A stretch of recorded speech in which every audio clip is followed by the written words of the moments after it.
नमस्कार दोस्तों, आज हमारा 1000 सब्सक्राइबर पूरा हो गया है, जो कि आप सबका प्यार बहुत मिला।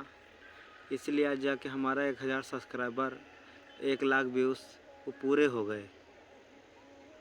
और हम ये चाहते हैं कि आप सबका प्यार हमें मिलता रहे, ऐसे प्यार आशीर्वाद रहेगा तो इससे अच्छा भी वीडियो मैं बनाने की कोशिश करूँगा, ज़्यादा से ज़्यादा और अच्छा। और बाकी जैसे अब वीडियो मेरा चल रहा था, जो अच्छा हो या ख़राब हो बनाते थे हम, वो वीडियो चल रहा था, ऐसे जो चल रहा अच्छा चल रहा था। मैंने 2018 में चैनल बनाया था।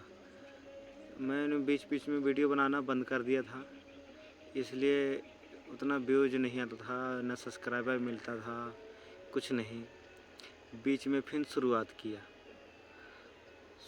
किया, फिर अब वो व्यूज़ भी बढ़ गए, हमारे सब्सक्राइबर भी आ गए।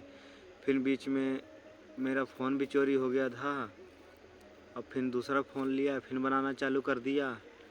अब सोचता हूँ कि अच्छा वीडियो और बनाऊँ। अभी तो थोड़ा टाइम नहीं मिलता, इसलिए जो टाइम मिलेगा तो अच्छा से अच्छा वीडियो बनाऊँगा, बहुत बनाऊँगा। अभी तो समझो टेलर ही चल रहा है, अभी तो पूरी फिल्म ही बाकी है। हाँ भैया लोग, हाथ जोड़ के आप सबसे नमस्कार, यही चाहता हूँ आपका आशीर्वाद प्यार रहे। बाकी अगले वीडियो में हम बताएंगे। ठीक, ओके। शाम का समय हो गया, बाकी गुड नाइट।